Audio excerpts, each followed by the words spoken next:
mesdemoiselles, comme je vous l'ai dit, je suis très heureux de vous retrouver cette année pour cette séquence de vœux à la population. Je crois que vous m'avez préparé pas mal de questions. Je ne sais pas qui commence. C'est toi, Julie? Voilà, je vous écoute tous les deux et puis j'essaierai de répondre le plus justement possible à vos questions.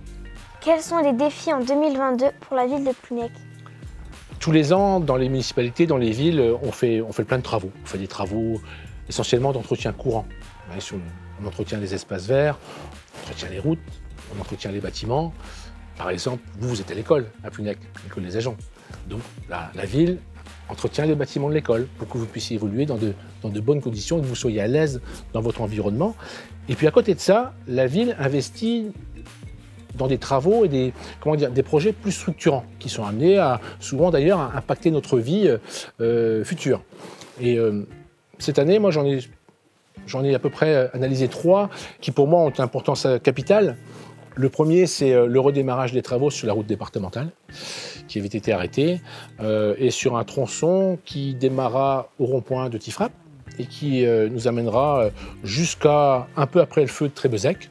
Ensuite, on va s'arrêter et l'année prochaine, on reprendra les travaux pour faire la jonction entre les deux parties. Ça, ce sont des travaux conséquents parce que ça veut dire qu'il y aura pas mal de nuisances pendant le temps des travaux et c'est aussi pour ça que récemment, on a rencontré l'ensemble des riverains pour appréhender au mieux les problèmes qu'on pourrait rencontrer. Le deuxième chantier important concerne la cale de Poulgoisec, attendue depuis près de 10 ans, notamment par les professionnels de la pêche. Donc cette cale verra ses travaux démarrer après la saison estivale et ces travaux s'achèveront début 2023. C'est de cette cale-là ensuite que sortiront tous les bateaux pour du carénage ou pour des réparations et il fera de cet endroit un endroit incontournable au niveau économique et sur l'activité du port. Et puis le troisième chantier que l'on voit moins, mais qui a pourtant une importance capitale pour le développement de la ville, c'est l'arrivée de la fibre. Si on suit le planning programmé par Mégalis, qui est le syndicat habilité par la région Bretagne pour mener les travaux, logiquement, en fin d'année, une partie de la ville, la moitié, devrait être raccordée à la fibre. Vous savez ce que ça veut dire pour vous, parce que je sais que vous, les jeunes, la fibre, c'est plus de connexions et des connexions rapides pour les réseaux sociaux, pour vos jeux, et voilà, toutes ces choses-là. Mais aussi, pour les gens qui travaillent, c'est confort supplémentaire pour pouvoir éventuellement travailler de son domicile à l'avenir. Et dans le contexte sanitaire en plus que l'on connaît, on se rend bien compte de l'importance de cette arrivée-là sur la commune. Quel avenir pour le port de Poulgoisec, que nous avons d'ailleurs redécouvert durant les fêtes de fin d'année? Alors, le port de Poulgoisec, c'est un élément incontournable de la ville de Plounec, mais aussi de son développement économique, puisque, vous savez, l'activité pêche, plaisance est importante pour notre territoire, pas que pour la ville de Plounec, mais pour l'ensemble du Cap-Sizun. Alors effectivement, tu l'as dit, Julie, on l'a redécouvert en fin d'année à travers un spectacle proposé à l'ensemble de la population, et un spectacle proposé à la fois par la commune de Plounec, mais aussi par la commune d'Audierne. Et je dirais juste un petit mot là-dessus. Je me félicite du travail qui est effectué à la fois avec les collègues élus d'Audierne, mais aussi avec les agents de la ville d'Audierne et les agents de la ville de Plounec, puisqu'on a vu sur ce sujet-là qu'on pouvait collaborer ensemble et mener des projets ensemble. Il s'agissait d'un événement culturel et de fin d'année, mais ça nous laisse des perspectives intéressantes pour l'avenir sur d'autres projets, peut-être d'autres investissements. Et notamment le port de Poulgoisec. Ce port-là verra la cale se construire cette année, mais verra aussi dans la foulée, sur 2025, plus tard 2026, la construction de 120 places de ponton, essentiellement plaisance, mais aussi pêche, et verra à la suite de cela, le réaménagement de l'ensemble du terre-plein, qui, je le rappelle, est d'une superficie de 27 000 m². Des 7 ports de pêche de Cornouailles gérés par le syndicat mixte, c'est le seul port qui aujourd'hui représente une surface aussi importante économique. Donc, à ma demande, et en accord avec le syndicat mixte des ports de pêche, dès 2022, on va travailler, on va mettre en place un comité de pilotage qui, lui, sera chargé de réfléchir et de préparer ce que sera ce terre-plein-là en 2026, 27, 28. De manière à ce que, quand les pontons auront été construits à la fin de ce mandat, on sache déjà ce qu'on va mettre sur le terre-plein, de manière à ce qu'il n'y ait pas ce que moi j'appelle de trou dans la raquette et qu'on puisse aller de l'avant sur cette partie-là de la commune qui, encore une fois, je le répète, présente un très fort potentiel de développement économique. Et moi, je souhaite que ce port soit demain un modèle en matière de développement durable, d'aménagement portuaire, d'interface ville-port. Et ce travail-là, je souhaite qu'il se fasse justement en collaboration avec les collègues élus d'Audierne. Voilà. Et je peux vous dire aujourd'hui que dans 10 ans, quand tout ça sera mené à terme, le paysage aura changé et on aura, j'en suis persuadé en tout cas, quelque chose d'agréable à vivre, porteur d'emploi et de plein d'autres choses.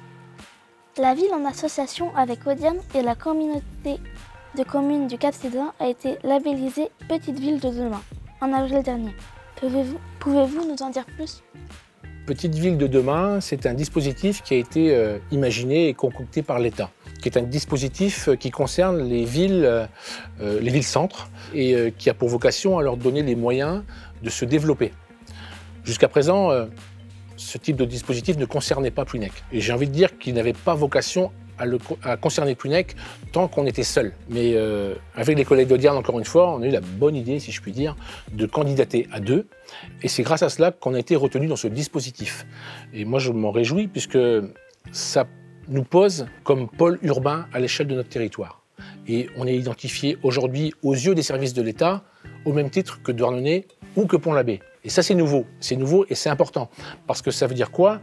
Ça veut dire qu'aujourd'hui, on devient éligible à des subventions, à des aides de l'État en matière d'ingénierie, pour monter nos projets, des aides techniques, des aides financières et plein d'autres choses comme ça, auxquelles on n'avait pas le droit avant parce qu'on n'était pas identifié.